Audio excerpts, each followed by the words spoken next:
전도서 12장 8절에서 12절. 아침에는 자꾸 혀가 꼬여요. 12장 8절에서 12절. 우리 한 목소리로 함께 읽도록 하겠습니다. 시작. 전도자가 이르되 헛되고 헛되도다. 모든 것이 헛되도다. 전도자는 지혜자이어서 여전히 백성에게 지식을 가르쳤고 또 깊이 생각하고 연구하여 잠언을 많이 지었으며 전도자는 힘써 아름다운 말들을 구하였나니 진리의 말씀들을 정직하게 기록하였느니라. 지혜자들의 말씀들은 찌르는 채찍들 같고 회중의 스승들의 말씀들은 잘 박힌 못 같으니 다 한 목자가 주신 바이니라. 내 아들아, 또 이것들로부터 경계를 받으라. 많은 책들을 짓는 것은 끝이 없고 많이 공부하는 것은 몸을 피곤하게 하느니라. 아멘. 오늘 결론은 성경이란 제목으로 전도서 12장 8절에서 12절 말씀을 받을 때 정말 우리의 삶의 모든 기준이 성경 말씀이 되고 우리의 신앙생활의 그 터가 성경이 돼서 정말 우리가 이 말씀 자체가 우리의 삶이 되는 그럼 우리 모두가 되길 주님의 이름으로 축원합니다. 자, 전도자는 이 전도서를 그 1장 2절, 우리 앞에 1장 2절을 보고 다시 돌아가 볼 필요는 없습니다. 왜냐하면 오늘 12장 8절과 같은 말씀이에요. 그 1장 2절에서 어떻게 시작했냐면 전도자가 이르되 헛되고 헛되니 모든 것이 헛되도다라는 탄식으로 시작했어요. 뭐 다르긴 하죠. 오늘은 이제 헛되다는 것이 이제 3번 나왔는데 그 1장 2절에서는 이제 5번 나오네요. 헛되니 모든 것이 헛되도다. 이런 탄식으로 전도서의 문을 열었었습니다. 전도자가. 그리고 이제 전도서를 마무리하면서 이제 8절 전도자가 이르되 헛되고 헛되도다 모든 것이 헛되도다. 이렇게 다시 탄식을 반복하는 거예요. 이 세상의 허무에 대한 이 탄식을 반복하며 지금 전도서의 문을 지금 닫아가고 있다는 것이에요. 지금 우리는 지금까지 우리는 전도서를 통하여 이 헤벨의 세상과 이 헛됨의 세상과 올람의 세상, 영혼의 세상에 대하여 여러 가지 측면에서 살펴보았습니다. 전도서의 주제는 헛됨이 아니라고 했어요. 헛된 세상, 이 헤벨의 세상 속에 임하는 올람의 세상, 영혼의 세상, 즉 하나님 나라에 관한 것이 전도서의 주제인 것을 우리는 지금까지 보았습니다. 그리고 전도자는 지금까지 말하였던 이 전도서 전체를 이제 요약하기 위하여 다시 헛되고 헛되다라는 이 헤벨의 세상을 다시 반복하면서 말하는 것으로 시작하는 것이에요. 전도서 강해 설교를 이제 시작하면서 첫 번째 날 드린 말씀인데, 설교에서 드린 말씀인데 다들 기억나실 거예요. 근데 그래도 혹시나 해서 다시 말씀을 드릴까 합니다. 이 히브리어로 이 전도서 이 책의 이름이 코헬레트라고 했어요. 코헬레트. 그리고 이 단어의 어근은 칼이라고 했습니다. 이 칼은 히브리어로 부르다, 회중을 모으다라는 뜻이라고 했어요. 그래서 히브리어를 이 헬라어로 번역한 70인역에서는 이 전도서를 에클레시아스테스라고 한다고 했습니다. 에클레시아스테스, 부르다, 회중을 모으다라는 뜻이에요. 교회라는 것을 헬라어로 에클레시아라고 하잖아요. 즉 불러 모은 사람들이 교회인 것입니다. 하나님께서 불러 모은 사람들이 교회예요. 이 해 아래에서 헛되고 헛된 삶을 살 수밖에 없는 사람들 중에서 하나님께서 특별히 택하셔서 올람의 세상에서 살도록 불러 모은 사람들이 교회라고요. 에클레시아. 그렇기 때문에 교회가 곧 영혼을 누리는 곳이에요. 이 땅에서 유일하게, 제가 단언컨대 유일하게라고 이야기할 수 있습니다.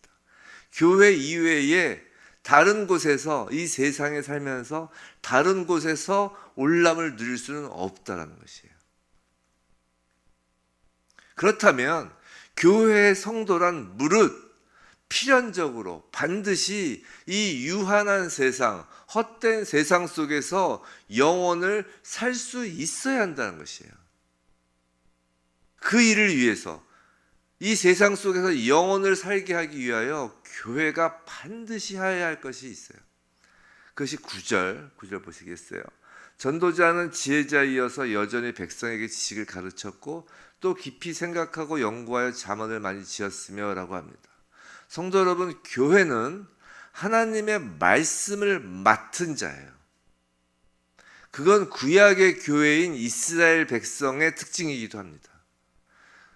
사도 바울이 로마서에서 이스라엘 백성을 평가하면서 이스라엘 백성에게 장점이 있는데 그 중에 가장 손꼽는 장점이 하나님께서 말씀을 맡기신 거라고 그랬어요.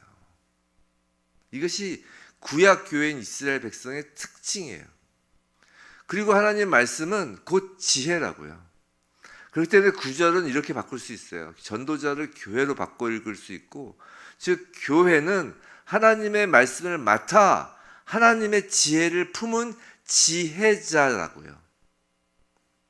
근데 말씀을 맡는다라는 의미는 단순히 창고에 보관해 놓는다는 뜻이 아니에요. 창고에 성경 말씀을 이렇게 쌓아둔다고 해서 집에 성경책이 여러 권이 있다고 해서 말씀을 맡은 게 아니라고요. 말씀을 맡았다는 것은 그 하나님 말씀을 가르치고 부지런히 깨달아 알아가야 한다는 것이에요. 성도 여러분, 누가 뭐라고 해도 교회는 하나님 말씀 위에 세워져 있는 것입니다.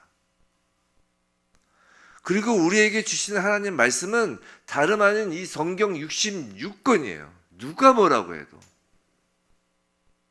뭐 환상 속의 말씀을 들었다, 뭐 내 심중에 하나님께서 말씀하셨다, 그런 말씀, 그런 음성보다 무릇 가장 우선되는 것이고 중요한 것이 성경 66권이에요. 이것 없이 하나님의 음성을 듣는 건 가짜예요. 성경 말씀 없이 환상 속에 하나님의 말씀을 들었다? 가짜라고요. 물론 오히려 성경 말씀이 없으니까 하나님의 음성을 들려주신 경우는 있어요. 환상 가운데. 근데 성경 말씀이 여러분의 손에 들려졌다면, 그리고 적어도 교회 생활 몇 년을 하셨다면 이 성경 말씀이 여러분의 환상보다 우선되는 거예요. 하나님께서 환상을 주시고, 제가 그렇게 말씀드렸잖아요. 가끔 환상을 주시고 정말 소위 좋아하시는 그 직통계시 주실 때는 일단 게을러서 말씀을 안 읽었는데 정말 더 놔뒀다가는 낭떠러지에 그러니까 달려가서 낭떠러지에 떨어져 죽을 것 같을 때, 도저히 안 될 것 같을 때, 정말 극약 처방입니다. 극약 처방. 그래서 저기 뭐 아프리카나 이렇게 말씀이 잘 안 들어가 있는 곳, 성경이 안 들어가 있는 곳, 그런 곳에서 그런 어떤 이적과 기적과 표사가 아직도 일어나는 이유는 성경이 안 들어가 있기 때문에 그래요. 그건 사도행전에서도 마찬가지라고요. 성경 말씀, 이 성경이 중요한 거예요. 제일 중요한 거예요. 교회에서. 그래서 교회에서 가장 중요한 일은 이 성경 말씀을 가르치고 배우며 날마다 말씀을 더욱 알아가는 것입니다. 그래서 예배의 중심도 말씀을 풀어서 선포하는 설교 시간이 되는 것이에요. 아무리 찬양 예배, 아무리 뭐 기도회 뭐 이렇게 해도 그 가운데에 그 설교 말씀을 선포하는 시간을 두는 이유는 그거 안 하면 뭐 이렇게 뭐 찜찜해서가 아니라 그게 핵심이기 때문에 그래요. 핵심. 제가 말씀드리잖아요. 주일 예배에서 하나님으로부터 받는 것이 두 가지가 있다고. 그게 하나님의 말씀과 축도라고요. 축도. 하나님의 말씀 찬양할 때 막 열심히 부르고 기도할 때 열심히 하는데 하나님 말씀할 때 존다. 그러면 예배에 엑기스를 빼뜨린 거예요. 축도할 때 그냥 나간다. 그냥 예배에 엑기스를 빼뜨린 거예요. 사도행전에서 사도들이 가장 중점적으로 한 일도 가만히 보시면 회당에 모여있는 사람에게 당시 성경인 구약을 풀어 설명한 거였다고요. 그 구약에서 말씀하시는 메시아가 바로 예수 그리스도이다라는 것을 풀어 설명하고 가르치는 일이었다고요. 성도 여러분, 교회 안에서는 인간의 생각이 자리 잡을 틈이 없어야 합니다. 가능하면 인간의 생각이 자리 잡을 틈을 정말 막 이렇게 아주 적게 만들어 놔야 돼요. 하나님의 생각, 하나님의 말씀이 오고 가는 곳으로 교회를 만들어야 됩니다. 교회에서의 기쁨도 그래서 인간적인 대화로 인한 기쁨이 중심이 되는 것이 아니라 성경 말씀을 더욱 깨달아가는 기쁨이 교회 안에서의 기쁨의 최우선이 되어야 된다고요. 그게 10절 말씀이에요. 10절. 전도자는 힘써 아름다운 말들을 구하였으나, 지금 전도자를 교회로 우리가 바꿔 볼 수 있다고 그랬어요. 교회는 에클레시아니까요. 전도자가 에클레시아니까요. 자, 힘써 아름다운 말들을 구하였다니 진리의 말씀들을 정직하게 기록하였느니라. 10절에서 그렇게 되어 있죠. 여기서 10절 힘써 아름다운 말들에서 아름다운 말을 직역하면, 히브리어를 직역하면 기쁨의 말이에요. 기쁨의. 오늘 첫 번째 시작하면서 불렀던 찬양, 아름답고 귀한 말씀 생명샘이로다. 이 아름답고 이게 기쁜 말이라는 거예요. 기쁨. 성경은 우리의 영혼의 만족과 기쁨이 된다고요. 성도 여러분, 우리가 성경을 보다가 이전에는 모르던 어떤 그 구절의 뜻을 알게 되면 어떠신가요? 이렇게 성경 쫙 이렇게 보다가 이전에는 그냥 흰 것은 종이요 검은 것은 활자요 이러면서 읽었던 구절이 어느 날 가슴을 탕 치면서 그 의미가 깨달아지는 것이에요. 그렇게 되면 어떤가요? 가슴이 뜨거워지고 큰 기쁨을 갖게 되는 경험을 해보시지 않았나요? 만약에 신앙생활을 오래 하셨는데 그런 경험을 해보시지 않았으면 정말 안타까운 거예요. 엠마오로 가는 두 제자 아시잖아요. 부활하신 예수께서 성경을 풀어 설명하실 때까지 예수님을 못 알아봤다고요. 근데 예수께서 모세와 선지자의 글을 풀어서 설명하실 때 가슴이 뜨거워졌다고 그러잖아요. 그리고 그때서야 예수를 알아볼 수 있었다고 하잖아요. 바로 그거예요. 우리가 이 성경을 통해서 깨닫게 된다. 성경을 깨닫게 된다라는 의미는 바로 예수를 이제 알아볼 수 있게 된다는 것이라고요. 그래서 성경 말씀이 꿀송이처럼 단 것입니다. 이 종이 찢어서 먹어봐야 꿀송이처럼 안 달아요. 성경 말씀을 깨달아질 때 그때 예수를 알아볼 수 있게 되는 거예요. 그 예수를 알아볼 수 있게 되기 때문에 그 알 수 없는 기쁨이 내 안에서 올라오는 것입니다. 성경을 깨닫게 된다고 해서 삶에 무슨 도움이 되나? 라는 생각을 하는 사람도 있을 거예요. 이거 깨달아져서 무슨 삶에 도움이 되나?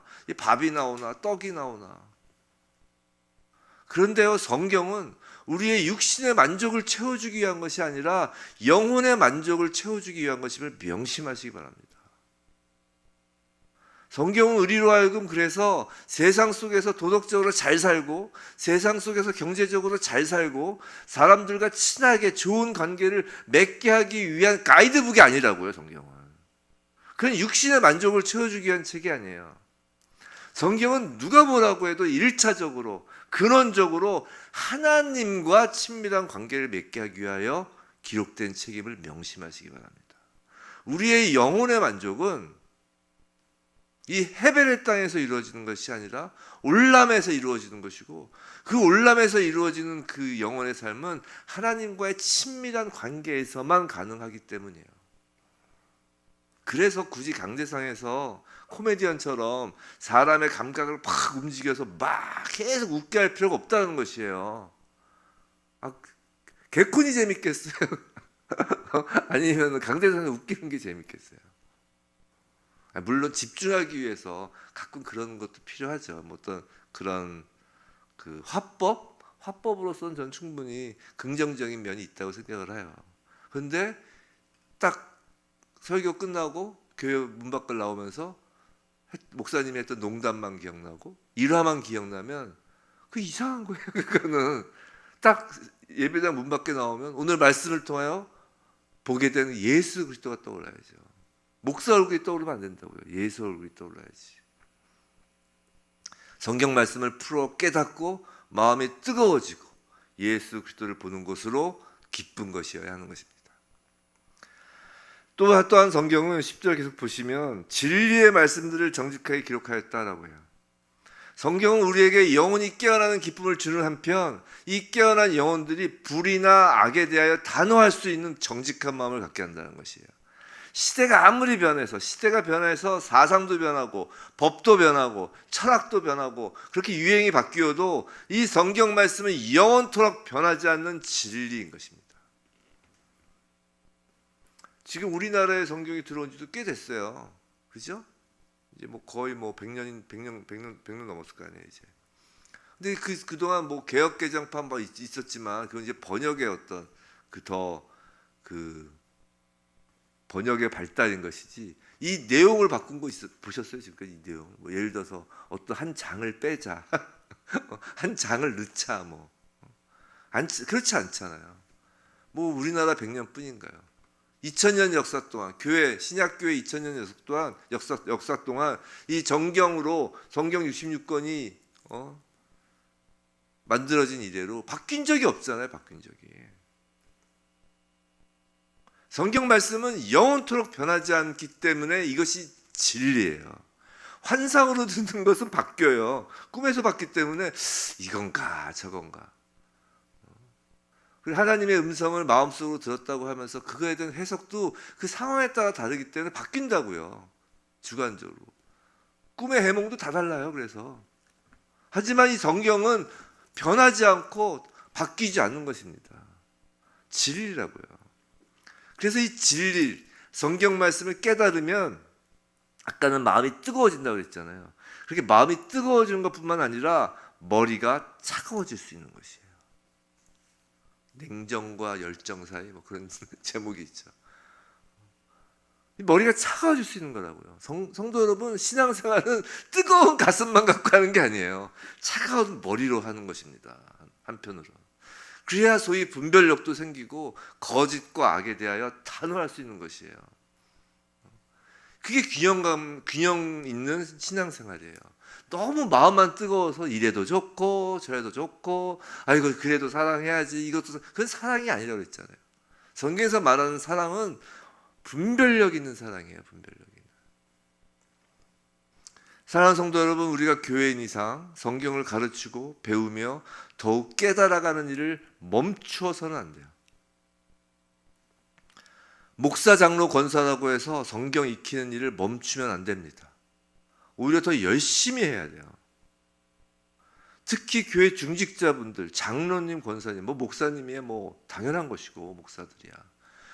장로, 권사, 신앙생활 10년, 20년 하면 더 열심히 성경을 공부해야 돼요. 왜냐하면 이제 중직자가 되면 타인에게 성경을 가르치는 위치가 되기 때문이에요. 교회에서 중직자가 젊은이들이나 새신자에게 무엇을 가르치겠습니까? 제일 위험한 게 뭐냐면 옛날에 본인이 했던 신앙 경험을 가르치는 게 제일 위험한 거예요. 내가 옛날에는 말이지 그러니까 자기 신앙 간증으로 가르치는 게 제일 위험한 거예요. 왜냐면 사람은 다 다르거든요. 경험은 다 다르거든요. 그건 변하는 것이거든요. 그래서 솔직히 전 그 생각을 해요. 새신자반보다 중직자반을 만들어야 된다고 생각해요. 성경 공부는 저는 오히려. 새신자보다 신앙기간이 길면 길수록 중직자이면 일수록 성경을 더 읽고 더 공부하고 배우고 깨닫기 위하여 애써야 한다는 것이에요. 장로 권사는 제가 자꾸 장로 권사니까 죄송한데 뭐 집사는 아닌 거 아니라 신앙생활을 했다는 것은 오랫동안 했다는 것은 무슨 의미냐면 내가 이렇게 했네, 내가 이렇게 인격적으로 성숙했네가 아니라 이제 말씀을 가지고 누군가를 가르쳐야 할 때가 됐다는 의미라고요. 교회에서 리더가 된다는 것은 이제 조금이라도 내가 말씀을 읽고 해석하여 누군가에게 말씀을 가르치고 전할 때가 됐다는 것이에요. 초신자야. 예수 믿고 천국 갑니다. 예수 믿고 구원받습니다.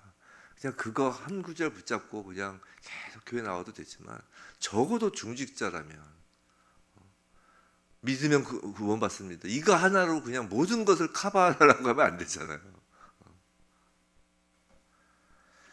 11절입니다. 11절. 지혜자들의 말씀들은 찌르는 채찍들 같고 회중의 스승들의 말씀들은 잘 박힌 목 같으니 다 한 목자가 주신 바이니라. 자, 11절에서는 성경의 역할을 좀 두 가지로 요약하고 있어요. 하나는 찌르는 채찍이고 또 하나는 잘 박힌 못입니다. 자, 먼저 찌르는 채찍이란 가축들을 몰 때 사용되는 채찍과 막대기를 지금 표현하는 것이에요. 여기서 이러한 단어가 사용되는 것은 이스라엘 유목사회라는 점과 이제 관련이 되는 것입니다. 그래서 목자가 가축을 양떼들을 바른 길로 인도하기 위하여 채찍과 막대기를 사용하죠. 가축의 입장에서는 이것은 자기를 괴롭히는 것처럼 보일 수 있어요. 그래서 말씀은 아픈 거예요. 말씀을 듣고 깨달으면 기쁨의 뜨거움과 함께, 마음이 뜨거워지는 기쁨과 함께, 머리에 차가운 그 어떤 분별력과 함께 아픔이 있는 거예요. 찔림이 있어야 되는 것입니다. 괴롭히는 것처럼 보일 수 있어요. 하지만 실제로는 무리에서 이탈해서 아까 말씀드렸죠. 낭떠러지에 떨어지거나 맹수의 습격을 받을 위험을 미리 차단하는 것이라고요. 근데 말씀을 하나도 안 보니까, 말씀을 전혀 깨달으려고 노력도 안 하고 귀를 막으니까 하나님께서 영 안 되면 하나님 자녀들을 두들겨 깨우시는 거예요. 두들겨 깨우시는 거예요. 우리가 환상을 볼 때나 심중에 어떤 음성이 들렸다고 이야기할 때는 어떤 때예요? 뭔가 급할 때잖아요. 급할 때. 다급할 때. 나에게 어떤 위기가 왔을 때. 정말 막 이 하나님의 말씀 안에 푹 은혜에 잠기는 것이 아니라 뭔가 세상 속에서 내가 갈팡질팡할 때잖아요. 저는 말씀의 은혜에 푹 잠긴 분들이 뭐 꿈에서 환상으로 말씀을 들었다거나 직통 계시를 받았다는 얘기를 못 들어봤어요. 이 말씀의 은혜에 푹 잠겼을 때. 왜냐하면 그렇게 해서라도 낭떠러지에 떨어지거나 맹수의 습격을 받을 위험을 차단해야 되는 거거든요. 이 성경 말씀은 바로 그것입니다. 풍성한 먹이가 있는 곳을 또 인도하기 위한 것이죠. 자, 잘 박힌 못이란 건 이런 뜻이에요. 역시 유목민들의 이 천막 생활을 배경으로 한 표현인데, 이동식 천막이잖아요. 이제 그 유목민들이니까. 그래서 천막이 바람에 날리지 않도록 굳건하게 고정시키기 위해서 땅에 못을 잘 박아야 한다는 것이에요. 즉, 이 잘 박힌 못이란 성경 말씀이 우리 마음에 깊숙이 박히면 박힐수록 세상의 유혹과 온갖 풍파에도 마음이 흔들리지 않고 굳건한 믿음을 견지할 수 있다라는 것이에요. 말씀 위에는 없습니다. 제가 예전에 옛날 얘기하지 말라고 하면서 얘기를 하면, 그 소위 말하는 은사자들 이렇게 쫓아다니는 분들 계세요. 정말 쉽게 넘어집니다. 쉽게 넘어져요. 왜냐하면 그 소위 말하는 은사자들의 어떤 사람들 이렇게 붐업시키는 방법 자체가 쉽게 붐업시키기 때문에 그래요. 그래서 거기에 쉽게 붐업된 사람들은 조금만 흔들려도, 유혹과 바람이 불어도 금방 또 무너져 내려요. 말씀에 쓴 사람들이 굳건합니다. 11절에서 또 하나 주목할 것은 다 한 목자가 주신 바라고 해요. 지금 11절 그러죠? 잘 박힌 목 같으니 다 한 목자가 주신 바이니, 이게 중요한 것이에요. 목자 누구예요? 바로 예수 그리스도이십니다. 성도 여러분, 성경 66권은 모두 하나님께서 주신 말씀이에요. 단 하나도 빠짐없이 하나님께서 주신 말씀입니다. 그리고 말씀이 육신 되신 분이신 예수 그리스도의 말씀이에요. 예수가 하나님이시잖아요. 또 성경은 성령의 감동하심을 받은 사람들이 하나님께 받아 기록한 것이에요. 근데 성령님도 하나님이시잖아요. 즉 성경의 원 저자는 하나님이신 것입니다. 이것을 우리가 믿는 것이 너무나 중요해요. 그래서 절대 자유주의 신학자들과 우리가 섞일 수 없는 것이에요. 자유주의 신학자들은 이 성경이 하나님 말씀이라는 것을 인정하지 않아요. 성경이 오류가 없다, 무오류에 대한 것도, 왜 이게 무오류냐면 하나님의 말씀이기 때문에 그래요. 물론 성경의 기록은 인간의 손에 의하여 기록됐어요. 그렇다고 하나님께서 인간이 이렇게 로봇처럼 딱 있고 하나님께서 뒤에서 로봇 팔을 붙잡아서 이렇게 성경을 썼다, 이런 의미는 아니에요. 성령의 감동하심이라는 건 뭐냐면, 지금 여러분들이 신앙생활 하시는 딱 그거예요. 성령이 감동하여, 여러분 안에 성령이 임하여 성령님께서 일하시는 것은, 성령님이 우리의 생각과 우리의 지성과 감정과 우리를 통하여 일한다고 그랬잖아요. 그렇게 하나님의 말씀을 기록할 사람을 택하여 성령의 감동에 충만케 하셔서 그 사람의 지성과 감성과 이성과 그 모든 것을 활용하셔서 기록한 것이라는 거예요. 그 사람이 기록한 것이냐? 아니, 사람이 기록한 거죠. 사람이 손으로 썼으니까. 하지만 원 저자는 성령으로 임한 하나님이라는 것이에요. 이 말씀은 하나님 말씀입니다. 그러니까 이것을 자유주의자는 이해를 못하는 것이에요. 그러니까 자유주의자들은 쉽게 말하면 제가 극단적으로 말씀드리면 성령이 임하지 않은 사람이에요. 성령이 임하지 않았기 때문에 성령의 감동하심이 뭔지를 모르는 거예요. 이것은 성령이 임하여야만 깨달을 수 있거든요. 이 아침에 우리 모두 이 아침에 예배드린 모든 분들은 정말 성령이 임하셔서 이 하나님의 말씀이 성경 말씀이 하나님의 성령의 감동하심으로 기록됐다는 것이 무슨 의미인지 정말 아시는 그런 모든 분들이 되길 주님의 이름으로 축원합니다. 정말 답답해요. 이걸 이해 못한다는 건 성령이 임하지 않은 건데 또 성령이 임하지 않았던 이야기를 하면 되게 삐질 것이고 화낼 것이고 그럼 너만 잘났냐 이럴 것 같으니 말도 못하겠고, 근데 이 성경 말씀이 하나님의 말씀이고 성령의 감동하며 시작했다는 말씀 자체 이해 못한다는 건 아직 성령을 경험 못한 거예요. 경험했다고 착각하는 것이죠. 뭘로요? 막 눈에 보이는 신비한 걸로. 근데 눈에 보이는 것은 믿음이 아니잖아요. 사랑하는 성도 여러분, 헛되고 헛된 세상에서 하나님께서 특별히 불러 교회를 이루게 하신 사람은 이 땅에서부터 하나님 나라를 누리게 하시기를 원하는 것입니다. 그래서 성경을 교회에 맡기셨어요. 결론은 성경입니다.